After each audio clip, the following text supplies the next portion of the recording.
Thank you all. I thank the organizers for the invitation to come here this afternoon and share with you some of the research that we're currently doing in the field of cancer. And I'll be talking about the approaches that we take, and as well as how we view the origin of this disease. Okay, let me move. Okay, I have no disclosures to announce. So what I like to do in these kinds of presentations is give you an update on how we're doing on the so-called war that we call this disease.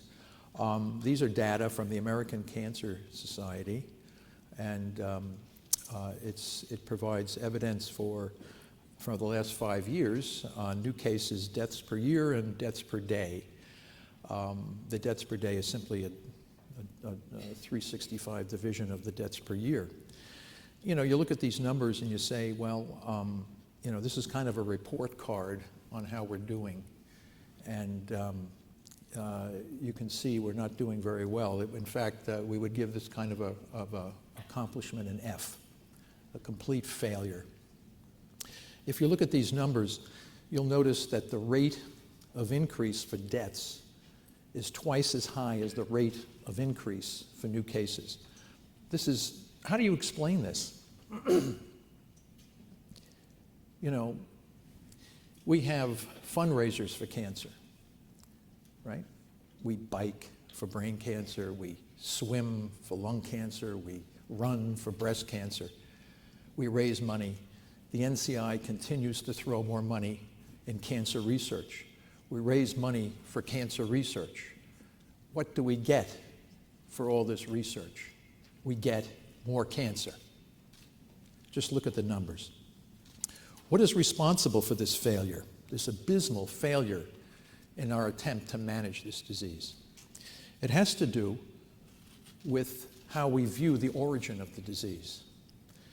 Is it a genetic disease, as everyone is, not everyone, but certainly a large number of people think, or is it a mitochondrial metabolic disease? Because the answer to this question will have profound impact on how we go about managing and eventually resolving the disease. Because right now, we think that the mutations in the nucleus are responsible for this disease.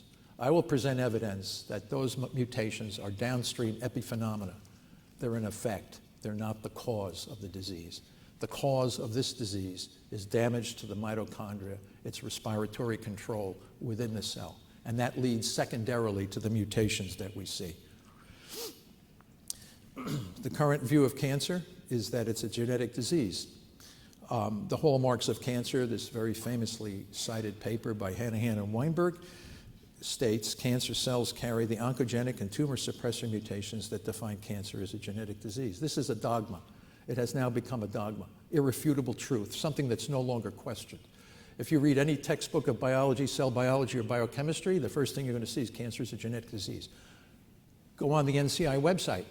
Cancer is a genetic disease. There's no discussion about alternative views. Cancer is a genetic disease. A dogma is an irrefutable truth.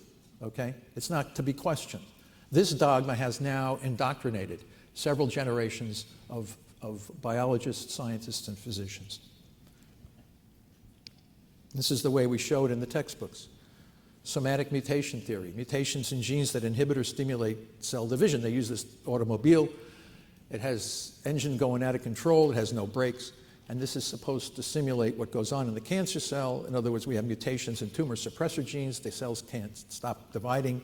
Oncogenes stimulate the divide. And this is the way we introduce the nature of cancer, is a group of cells out of control due to mutations in suppressor genes and oncogenes. And then we have this accumulation of mutations, these little yellow stripes on the chromosomes. So you have a normal cell on the left, and then as progresses, as the cell accumulates these mutations, you eventually transform an epithelial cell or whatever into a malignant mesenchymal kind of cell. The problem is nobody really knows how many mutations actually cause cancer. 1, 2, 100, 1,000. Stratton and his colleagues, there's going to be 100 million new mutations. I mean, the number of mutations is just astronomical, and no one really knows. We have normal cells with driver mutations, and we have very malignant cancer cells with no mutations. So this whole concept of mutations is nonsense. Now, where it brings us to personalized therapy based on the mutational profiles that we see in these cancer cells. So this individual here is looking into a screen, looking at mutations in breast cancer, some abnormalities or whatever they do. It's a $7,200 test if you want to get your mutations and your tumor screened. And that information is supposed to provide either information on the diagnosis of the disease or maybe some sort of a therapeutic approach based on the mutations. Now that would be all okay. This strategy and what we're showing here would be okay if in fact cancer were a genetic disease. What I'm going to show you now is evidence that challenges this whole concept. And whenever you challenge dogma, this is the kind of response you get, okay? They don't want to look at it, they don't want to talk about it, and they don't want to hear about it. What I did was I wrote this paper. This is an update from chapter 11 in my book. And what I did was I summarized a variety of information over many decades doing nuclear transfer experiments. These experiments were done by some of the leading developmental biologists in the world, distinguished scientists, done in many different labs, using many different experimental systems, using many different kinds of tumors, coming to the same general conclusion. What I did was, people say, you know, what do you think of the data that I'll show you? And my argument to you people is you read the paper and you make your own decision rather than having someone else make that decision for you. I always say, what did you think of that? What did you think of that? Read it, you make your own decision. You don't listen to what anybody else says. You read the paper. What I did here is I compared and contrasted these differences from nuclear transfer experiments under the two competing theories, mitochondrial metabolic theory versus the somatic mutation theory. And then we look at the data and what of these two theories can explain best phenomena. So this, I have many dozens and dozens of experiments in that paper that I wrote. And this is just a summary of the data from all of those different studies put into one singular figure. So what we see here, we have green cells, normal cells, with normal nuclei and normal mitochondria. Normal cells beget normal cells. We have the red cell. The red cell is a tumor cell. There are nuclear gene mutations in the nucleus. We have dozens of these mutations, but they also have defects in the mitochondria. You'll see the little bean-shaped structure is the mitochondria. And we know that tumor cells beget tumor cells. So what is responsible for the dysregulated cell growth of the tumor? Is it the mutations in the nucleus, or is it the damage to the mitochondria in the cytoplasm? And these studies were addressed very clearly. If you take the red nucleus and put it into a new cytoplasm, either a fertilized egg or a embryonic stem cell, you produce cells that are normal. They have normal growth regulation. They can produce normal tissues. And sometimes you can clone a whole mouse or a frog from the nucleus of a tumor cell.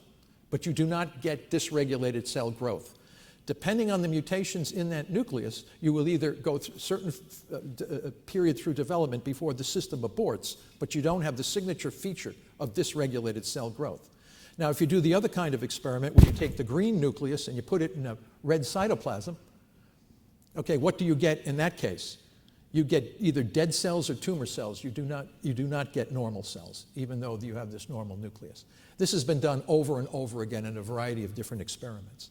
These are the exact opposite results that you would get based on the gene theory, okay? So what we're saying here is this whole concept of cancer as a nuclear-driven genetic disease is not right. It's not right. And these experiments prove that. This is the strongest evidence to date to disprove the somatic mutation theory of cancer, which is the major driver of how we're treating the disease and how we study the disease today. So if somatic mutations are not the origin of cancer, how do we get cancer? Well, this was defined many years ago by Otto Warburg. Cancer arises from damage to cellular respiration. Energy through fermentation gradually compensates for insufficient respiration. Cancer cells continue to ferment lactate in the presence of oxygen, which is the Warburg effect. But unfortunately, Warburg didn't have the whole story. He didn't realize at that time, like we realize now, that we can also ferment amino acids. And this has created a significant disturbance in the field because people say Warburg was wrong. Warburg was not wrong. Warburg was correct as to the origin of the disease. He just didn't have the complete story. Enhanced fermentation is the signature metabolic malady of all cancer cells. They all are fermenters, regardless of their tissue, their cell type, or whatever. The cancer cells ferment. All right? So if all of the cancer cells in every kind of a tumor are fermenters, that's the common metabolic problem, not the mutations that differ in every single cell of the tumor. And yet we're studying these mutations when we should be going for the throat of these cells, their common weakness. So here's just an overview of energy metabolism. We get about 89 to 90% of our energy through respiration, through electron transport chain, oxidative phosphorylation.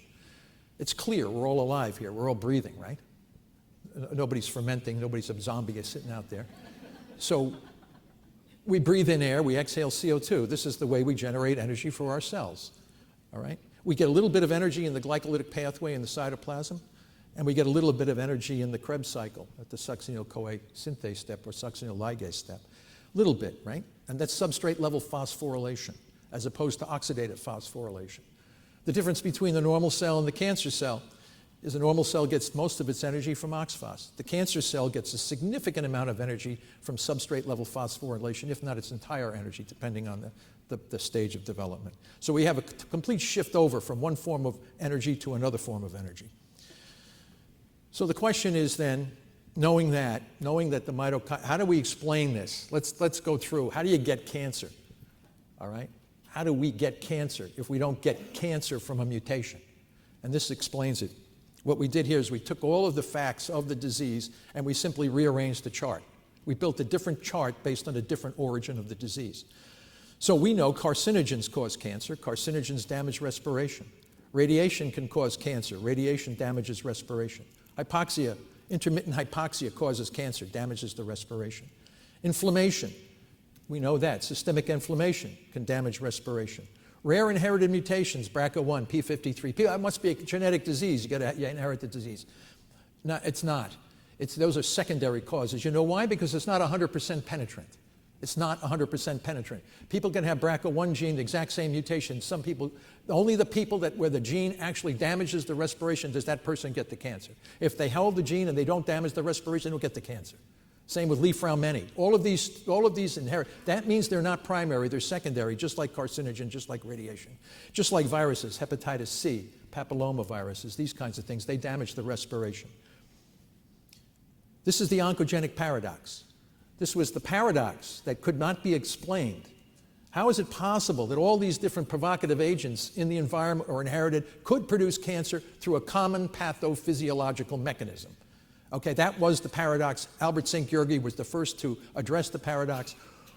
Sid Mukherjee, in his book, The Emperor of All Maladies, struggled with the oncogenic paradox.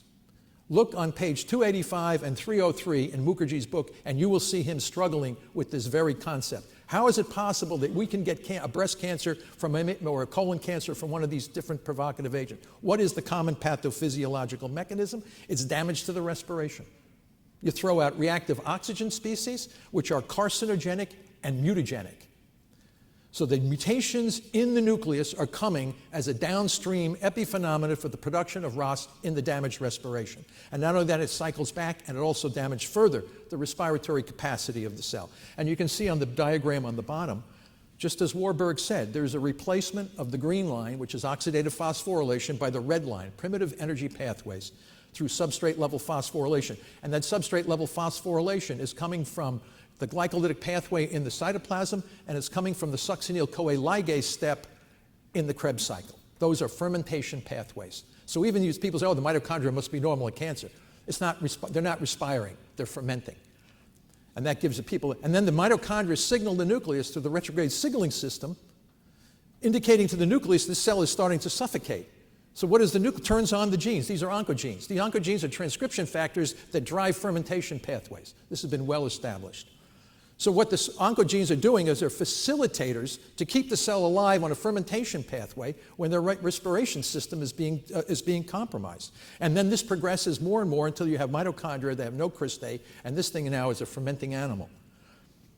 We know the mutations aren't causing this because when we take that nucleus and put it in a new cytoplasm, all the oncogenes turn off. That's been demonstrated by Benny Kurpato at Baylor College of Medicine. So up on the right, we get Warburg effect is simply an effect of damage to the cell's respiration, just as Warburg said in his many papers. And then you get mitochondrial fermentation on top of that. So then you have the cancer hallmarks. So what's called the first three hallmarks of self-sufficiency, insensitivity, and limitless replicative potential. Our cells are returning to the way all cells existed on the planet before oxygen came into the environment. All the cells were fermenters at that time. And they would proliferate uncontrollably, unbridled proliferation, until fermentable fuels in the microenvironment were depleted, and then they would die. And these cancer cells are doing the same thing. They're behaving using these ancient pathways of fermentation. And as long as fermentable fuels are in the cancer cell microenvironment, these cells will survive. Angiogenesis, where does that come? The cells are dumping out lactic acid and other acidic molecules, making an inflamed microenvironment, and our body responds to this by building blood vessels. This is not surprising. Evasion of apoptosis. Okay, why these cells aren't dying? They should die, right? Well, who controls the death within the cell? It's the mitochondria. Mitochondria, the kill switch. The kill switch doesn't work, so the cells evade apoptosis. They're fermenting. And let me show you where we get metastasis, because that's very interesting as well. So here we have columnar epithelial blue cells, and they start to pile up because they're now dysregulated in their growth. From any one of the provocative agents in the environment, they'll start to proliferate. They'll throw out lactic acid and this kind of thing, destabilizing the microenvironment. The first cells that recognize this are our immune system. So macrophages come into the microenvironment to put out the fire. There's something going on here. We got a lesion in some organ, some tissue, or something like this. The red cells come in. Those are our immune cells. All right? So what do? Their job is to put out the fire. How do they put out the fire? They release growth factors and cytokines. That would be great if you're healing a wound, but those same growth factors and cytokines now cause the blue cells to become even more dysmorphic. So the very cells in our body that are supposed to put out the fire are throwing gasoline on this thing. And these cells are not only, they're very fusogenic as well. These macrophages, when they can't start putting out healing the wound, they'll fuse with each other and fuse with other cells in the microenvironment to help put out or heal the wound. Wrong. So what's happening then is the cytoplasm of these macrophages are now becoming diluted with the cytoplasm of the cells they're fusing with, which have defective respiration. And now we create a macrophage that's now energetically dysregulated. This is the most powerful cell in our body. It protects us from bacteria. It helps us facilitate wound healing. They evolved over millions of years to live in hypoxic environments. Consequently, angiogenic therapies are worthless. And we're spending billions of dollars on that. If you knew the biology, you wouldn't be doing that. We know these Avastin and this kind of crap. So these cells are already genetically programmed to enter and exit the circulation. This is what they do. All right? And not only that, they're glutamine driven. They're glutamine driven. So this is very important when we come to the resolution of this disease. So if most cancer cells obtain energy through fermentation, what therapies can we use to manage this disease? All right? One strategy is to reduce fermentable fuels and elevate non-fermentable fuels in the entire body. So the first thing we got into was calorie restriction and ketogenic diets. These are a metabolic intervention. CR involves total dietary restriction. It's not starvation because it can maintain minerals and nutrients. Both calorie restriction and restricted ketogenic diets, they lower blood sugar. That's the fuel. That's one of the key fuels to the tumor. And elevate ketone bodies. You've got to have a good mitochondria to metabolize ketone bodies. You're not going to be able to metabolize ketone bodies. They're non-fermentable fuel. These guys enhance mitochondrial biogenesis in normal cells. But, I always talk about this, and, people like to hear about calorie restriction, especially after a big meal. You talk to people who haven't eaten for a week, and you tell them about this, right? They're throwing things at you. So, but, calorie restriction in a mouse is not calorie restriction in human. 40% calorie restriction in the mouth is like a 7-day water-only fast, right? This is what we've done, because the basal metabolic rate is 6 to 7 times difference between a mouse and a man. So what are these ketogenic diets? People hear a lot about this, right? So it's basically a low-carb, very high-fat, moderate protein diet, delivers a lot of energy. But I'll tell you, we're building our own ketogenic. You can't. This is this is going to be a fascinating future. The types of carbs, the little that they're in there, The type of carb makes a difference. The types of fat and the ratios of the different kinds of fats, that's all. All of this, and the types of proteins, the amount and types of proteins of all of these different ingredients play a very powerful role in managing the disease. And it's not good for most people to eat too much of this, right? Whether you have epilepsy or cancer or whatever you're trying to manage, it's always better to keep it as low as possible. Consume as little as you need to consume to stay healthy and put the maximum pressure on the tumor cells. Because the ultimate goal of what we're trying to do here is we're trying to lower glucose and elevate the ketones, which are in red. And basically, we're trying to just change the whole energy metabolism of the body away from fermentable fuels to non-fermentable fuels. And this is one of the strategies. So you get into that so-called zone of therapeutic ketosis, and you start to restrict the ability of those cancer cells to grow. You kill a lot of them, but you don't kill them all, but you can certainly down-regulate the whole process. Now, this is a paper that did this for brain cancer in 2 little children, Linda Nebling at Case Western Reserve. These kids were brutalized, and I mean brutalized. Go and read her paper. They were radiated and mutilated and everything. They were given up. They were hopeless cases. She rescued them, and she put them on a ketogenic diet and lowered the blood sugar and elevated the ketones, and both kids responded remarkably well. You should read the paper. You'd be surprised. You'd be very impressed. One child lasted for far longer, a couple of years. The other child was lost to follow-up. They were following, they left the program, they never found out what happened. But this was the study that motivated me. And I couldn't believe it. When I first read this study back in the late 90s, I said, wow, look at this. There was only 5 citations to this paper. I said, what's going on?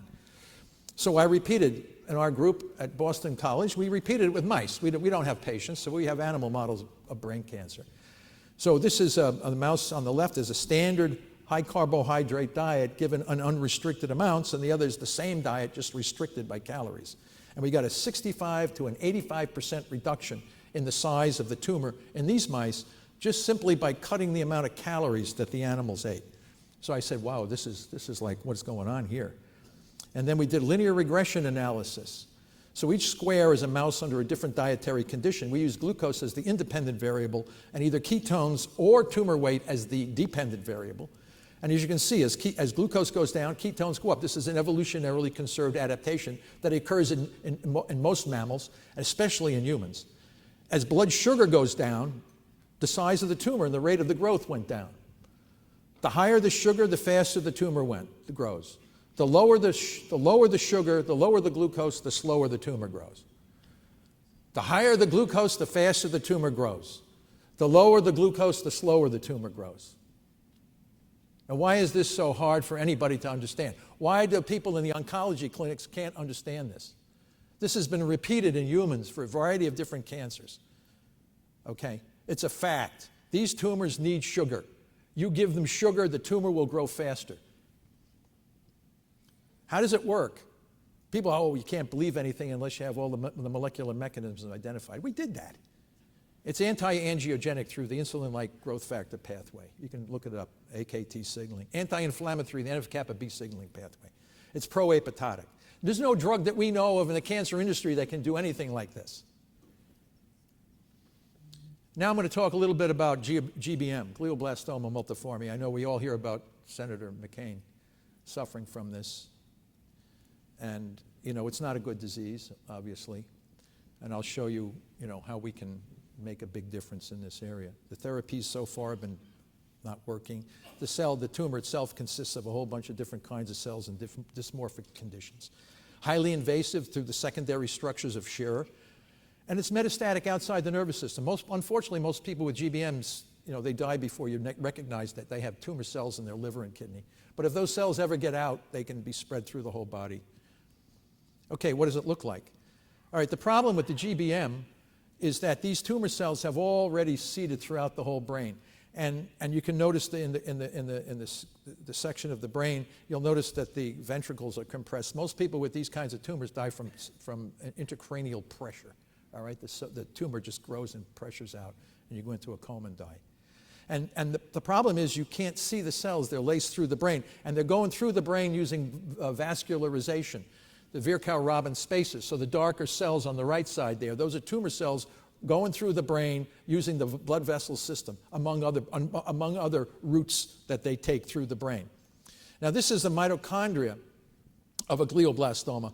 They have a normal mitochondria on your left, and you see those stripes. Those stripes are the cristae. Those cristae contain the proteins and the lipids that run the electron transport chain. That's what a normal mitochondria should look like, and that's the kind of mitochondria that would be generating energy through oxidative phosphorylation. The one on the right is a mitochondria in a glioblastoma multiforme. There's no cristae. Structure dictates function. There's no way that the cell that has these mitochondria is going to be able to generate energy through oxidative phosphorylation if the very structures that are needed are not there. All right? This is my colleague, Gabriel Arismendi Murillo from Venezuela. We worked together on this. And this is his work. Now we're working on further things. We have never found a tumor with a normal content or composition of cardiolipin, brain or any cancer for that matter. Cardiolipin is the key lipid in the cristae that run the electron transport chain. Cancer cells are fermenters. They can't generate energy through oxidative phosphorylation. And the structure every cancer that we've looked at has some damage to the mitochondria, some defect. So what happens now? So here's a figure. So the tumor cell is pounding in the glucose like there's no tomorrow. The glucose is metabolized through the Embden-Meyerhoff-Parnes pathway to pyruvate. The pyruvate is not going into the mitochondria because it can't be used. It's dumped and it forms lactic acid, reduced to lactate. Lactic acid goes out surrounds the cell, creates an acidic microenvironment, and then the lactic acid oozes out of the microenvironment into the circulation. It goes back through the liver to the Cori cycle, and it comes back as glucose back to the tumor. All right? Now, the tumor, what we do is we lower the blood sugar and we raise the ketones. The ketones come in, and they bypass glycolysis, but they can't be metabolized because the mitochondria are defective. You need a good mitochondria to metabolize ketones. But if you notice, there's glutamate up there, and glutamine, that's the back door. That glutamine can save these tumor cells through substrate-level phosphorylation at the succinyl-CoA ligase step in the Krebs cycle. So we have to be aware of that. So these are the drivers of the tumor. Not only brain cancer, it's every cancer, and I'll present evidence for that. So glucose comes in, it's metabolized to glucose 6-phosphate, and it generates a lot of metabolites through the glycolytic pathway and dumps the lactic acid out. You can get some energy through that pathway as well. And also the pentose phosphate pathway generates the metabolites for DNA and RNA synthesis. And also glutathione that makes these cancer cells extremely resistant to oxidative stress. Okay? And then on the back door, you have the glutamine coming in. And the glutamine is metabolized. The amide nitrogen goes for the synthesis of DNA and RNA, so we can grow these cells really well. The glutamate participates in the glutathione reaction, making these cells extremely resistant to oxidative stress. And then the glutamate enters into the mitochondria, goes to the alpha-ketoglutarate, and is driving energy, tremendous energy through substrate-level phosphorylation at the succinyl-CoA ligase step. They're not using oxidative phosphorylation. So what's driving this beast? It's glucose and glutamine. Why are tumor cells so resistant to radiation and chemo? Because they have a powerful fermentation metabolism that protects them from the very things we're trying to use to kill them. How do you make these cells vulnerable to these things? You pull away their fermentation energy. You take away glucose and glutamine. And when you do that, these cells become vulnerable. They become vulnerable to this metabolic therapy. So here's what we do in the clinic. You have a glioblastoma. You're rushed in once you get that diagnosis, it's so devastating to you and every member of the family, you're like in a daze. You haven't read about, oh, geez, Before you can think, they have you on the table cutting it out. Creates a wound in the brain. Now, sometimes you have to do that. You don't have to do that all the time. You have a watchful waiting period that you can use, which we use. So you create this wound in the brain from the surgical resection. And then you start the radiation therapy, and you break apart the glutamine-glutamate cycle, which is an extremely tightly held cycle in our brain, because we don't want glutamate released. It's an excitatory neurotransmitter that kills neurons. And it also facilitates the growth of the remaining tumor cells, which are invariably never completely resected out of a GBM. So what are we doing? We're breaking apart glutamate. Glutamate's being taken up by the glial cells, which are programmed to do that, and dump out the glutamine into the microenvironment. It's being sucked up by the tumor cells as a growth factor. Okay? And when you do this to somebody, your head swells. You get all the swelling. So what do? We throw tremendous amounts of dexamethasone on top of this to try to reduce the edema, and the dexamethasone raises the blood sugar. We create the perfect storm on these poor people, right? This is the storm that is going to lead to the recurrence and the demise of these poor people. And here's the results to prove it. Look at this. Look at that, 278 people. How many survivors on the radiation? 0. So we made a big advance around 2000. Temozolomide was going to save all these people. Toxic alkylating agent. And we got a little bit of an increase in the blue line when you irradiate and give temozolomide together. Right? What does temozolomide do? Nausea, vomiting, diarrhea, fatigue, all indirect forms of calorie restriction.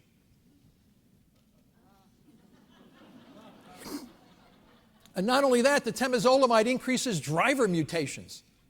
What the hell does that mean? This is nonsense. This is insane. And not only that, these poor tumor cells are infected with human cytomegalovirus and uses the glucose. It's just insane. So here's an example of the insanity that we're dealing with in this disease. This is Brittany Maynard. You may have heard of her a couple of years ago. She made People magazine because she decided to throw the towel in because she was diagnosed. It's a poor thing. She gets, oh, you have a small little growth in your brain. Oh, it looks like a benign tumor. They go in, they muck around, it turns into a glioblastoma, right? So you can see on the right, on your right, that's her, look at, she doesn't even look like the same person. That's what you get from high-dose steroids. You get moon face. So she goes under standard of care. She's getting irradiated and you know, all this kind of stuff, getting all the stuff. I'm out of here. So she's from California. She goes up to Oregon where they have death with dignity. So she takes her life peacefully with the family. November 1st, look at, diagnosed January 14th. November 1st, she's out. And the big article in People magazine was whether it was morally right to do death with dignity, not a discussion of the failure of the standard of care responsible for her demise in the first place. Oh, that wasn't discussed. Now here's an alternative view. This guy's Pablo Kelly, diagnosed in the same year as Brittany. He called me up and he emailed me and he said, you know, I don't want to go through this. He said, they told me I'm going to be dead in 3 months if I don't do radiation and chemo. They can't, he had an inoperable GBM, so it was speculated that it was a GBM based on a whole series. You can read the article. He said, I don't want to do that. I don't want to do any of that stuff. So I said, well, you can try the ketogenic diet and see what happens. So he said, okay, I'll be your guinea pig and I'll try it. So I didn't hear from him. I didn't hear anything. I said, geez, what the hell happened to Pablo? Did he die? I never heard back. All of a sudden, a newspaper in Britain comes out, Herald Express, guy Pablo defies doctors with special diet, right? I said, hey, it's good to see Pablo still alive. So I said, Pablo, how are you doing? He says, I'm doing fine. And now, just this beginning of this year, it turns out that his inoperable brain tumor is now operable. And you can cure cancer with surgery if you do it the right way. You got to get all the bees back in the hive, and then you can pluck it out. And that's what he's doing. Now, he just had the whole tumor removed, and emailed him the other day. How you doing, Pablo? I'm doing really good. I have a couple of seizures, but that's expected when you have a big surgery. But the guy's now a long-term survivor. He's out 3 years. He's going over 3 years. He's doing really well. High quality of life. Pablo said, I want to live. He saw the handwriting on the wall, you know. He's a pioneer. And now his motivation has triggered a lot of other people. Andrew Scarborough, they have a whole club now of people that are rejecting. Man, that's going to the gallows. I'm not saying we're going to cure Pablo. All I know is the guy's doing well. He wants to get married now.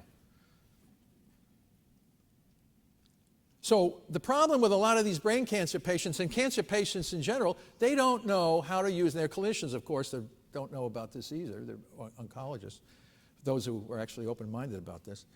They say, well, how do I know when I'm in therapeutic ketosis? What do I have to do to can I eat this? Can I eat that? Is the beans, the vegetables, this, whatever? Well, you take and look at your ratio of glucose to ketones, and then if you can get a rate of 1.0 below, and we did this by meta-analysis, you're going to be in therapeutic ketosis, and if you're in therapeutic ketosis, the tumor cells aren't going to grow as fast. All right? So that's at least one biomarker that you know that if you're in therapeutic ketosis, it's at least I'm holding the beast back. All right? So you got to know that. So it's not how can I eat this and what I ate that. And just measure your glucose. If you're thrown out of therapeutic ketosis, don't eat that. It's just that simple.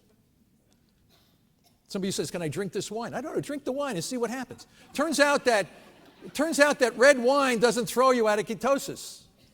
Very expensive champagne does not throw you out of ketosis. Okay, so I know this. We did this. Now, I did it with my students, right? We have to use students. They're very valuable. So we developed this with my colleagues, Joe Maroon and Dom D'Agostino and Dr. Yu. We put together a novel concept, novel therapeutic strategy for metabolic cancer. This is called press pulse. We took the term from the field of paleobiology. It turned out that on the history of the Earth, massive extinctions of organisms occurred when two unlikely events occurred. This was a constant stress on the population from some climate change and a very unlikely, like a meteor strike or some volcanic explosions, extermination. We're taking the exact same strategy and we're putting it together for the management, the non-toxic management of cancer. So we use ketogenic diets with ketone supplements. Stress management is very important. Cancer patients are stressed out. Glucocorticoids are up. So we have a whole series of psychological stress management that's absolutely essential for the management of the patients. Once the patient is in therapeutic ketosis and stress reduced, then we hit them. We pulse them with glutamine inhibitors, with glucose inhibitors, glutamine, and hyperbaric oxygen. Hyperbaric oxygen will kill the tumor cells once their protective shield of antioxidant fermentation is removed. They're vulnerable with non-toxic. And like Dr. McFabe said earlier, it's dosage, timing, and scheduling. This is where it's at. Unfortunately, you can't get funded for this because it's not sexy. But this is where it's at. All we have to do is figure out the ideal timing, dosage, and scheduling, and we can degrade the tumor slowly so that the patient finishes the therapy healthier than when they started. And this will work. I've seen it. So we built a mouse model to test all this. We built the best models. I don't have time to go in. I'm losing time here. I just want to show you that the way these tumor cells grow through the mouse's brain is exactly the way they grow. Look at the blood vessels. They go the Virchow-Robin spaces. They do exactly what they do in the human GBM. Now, here's an example. Okay, we couldn't kill this tumor with calorie restriction and ketogenic diet and glucose targeting. The one on the left, the high carbohydrate diet. The tumor, that's where it's high carb. Then we hit them with everything. I threw the kitchen sink at these damn tumors, and we couldn't stop them. So I said, what the hell is keeping these things alive? It's got to be the glutamine. Right? So we tested it with that. We used DON. This is a glutamine inhibitor, an old drug, off patent, but it stops glutaminase. So we took that and we said, okay, let's schedule the mice, put the tumor into the brain. After we give them, let the tumor rage, get a raging one in there. We don't want to give ourselves. We want to see if we can stop the big guy. So we put them on a high-carb diet and a ketogenic diet restricted. So we have the glucose under control with the diet ketogenic, and then we pulse with the glutamine inhibitor. And we have to stop at 15 days because the guys eating the sugar are dying on us. So we have to stop the whole thing. So the bright light and the standard diet unrestricted is indicating that those are living tumor cells and they're really bright up on top. Standard diet, this mouse is eating high-carb diet. You can't get your tumor to grow any faster. It's unbelievable. The diet alone, you can see, the ketogenic diet alone is not stopping this tumor, even though we're taking away glucose. Then we hit them with the glucose inhibitor. We hit them with the ketogenic diet restricted and the DON, and we turn the lights out. The light is out. Okay, then here's some data to show that one mouse, everything all is background on the DON plus the diet. That guy looked a little finicky. I said to him, pull him off, give him 2 days rest. That's the tumor that came back with the 2 days rest. He's just a little spurt of growth there. But the diet by itself doesn't completely, but you put the diet and the DON together, you got really good results. I don't have time to talk about, we use liquid chromatography mass spec. The ketogenic diet facilitates the delivery of the drug into the tumor. Can you believe this? Forget about the blood-brain barrier. This diet is giving pushing the drug into the tumor. We can use lower doses and reduce toxicity if there's any. Now here's what it looks like when you want to look at the pathology of what's going on. So standard diet, unrestricted. Tumors are growing healthy, dense, healthy tumor cells. And you can see them invading big time into the clear part of the brain. The ketogenic diet by itself is stopping the invasion, which is really great, but it's not killing the tumor cells as effectively. You can see they're not growing as fast, they're not invading as intensely, but they're still there. But then when you hit them with ketogenic diet and DON, we got a battlefield. That's all degraded. Those are tumor cells that are all fragmented. So the absence of light is associated pathological with the slaughtering of these tumor cells. And what we learned the other day with some of our new studies, we did other tumors. It turns out that this diet-drug combination kills these tumor cells by different mechanisms. And we got another tumor that died through mitotic catastrophe, which was different from the death of this. I don't really care. We're killing the damn things, right? Some guys say, how you killing? I don't give a rap. You're killing the thing. You want the tumor gone. Then we did this with the mouse with metastatic cancer. This is metastatic cancer, just like we have in the most aggressive human cancers. We combine hyperbaric oxygen, which is an oxidative stress like radiation, and then we combine with the diet. Now we're using cocktails, and we're getting spectacular results in stopping metastatic cancer in the best animal model of metastatic cancer. Great, What about humans? This is our paper that we just came out with our Turkish group. We can do these kinds of studies in Turkey and in Alexandria, Egypt, but we can't do them here. Can you believe this? So these guys from Turkey, they had a big oncology clinic, and they said, let's do press pulse kinds of therapy on our cancer. This is advanced stage 4 triple negative breast cancer. The little spots left are just the collection of the dye in the kidneys. This woman had metastatic in the breast. It metastasized to her liver and her abdomen. So what do? Ketogenic diet, hypothermia. I can go through a hyperbaric oxygen therapy, 2-deoxyglucose, the lowest dose of chemo that was allowed so you don't lose your license. You're in compliance. I said to my colleagues, what happened if we dumped the chemo? The patient would even do better. But they have to use it. So now let me tell you, this is triple negative breast. You should see the results for stage 4 pancreas, non-small cell lung cancer, colon cancer, ovarian cancer, all the same. Not everybody responds as spectacular as this, but 50 to 60% of the people that we're treating over there are responding like these people are healthy and they're doing well with these stage 4 cancers. Because we're targeting the metabolism. And we haven't even started targeting the glutamine yet. When we start doing that, lights out. Cancer is a type of mitochondrial metabolic. It's not a genetic disease. This misunderstanding of the disease has led to the suffering and death of millions of people throughout the world from misinformation. A reliance on substrate-level phosphorylation is a metabolic hallmark of all or nearly all cancers. The simultaneous restriction of glucose and glutamine can manage glioblastoma and just about every other cancer. Blood cancers, they're all the same. They're fermenters. Press pulse metabolic therapy is a non-toxic, cost-effective strategy for the management and possible resolution of all types of cancer, because cancer is one disease. Don't believe that crap that this is 100 different diseases. It's one disease, and they respond the same way when you pull the plug on their fermentation. If we instituted this press pulse therapy in all the clinics, I predict that we would drop cancer death rates by 50% in 10 to 15 years. Just like to thank all my collaborators. In the United States, we have a lot of physicians and scientists that are working. Our collaborators in Turkey, in Germany, in Venezuela, in Hungary, in Greece, in France, in Egypt, and now we have a group in South Korea. I'll be going to China to talk to a big group over there, very excited to dovetail all this into the traditional medicine, and also in India. And I want to thank the people who actually fund us.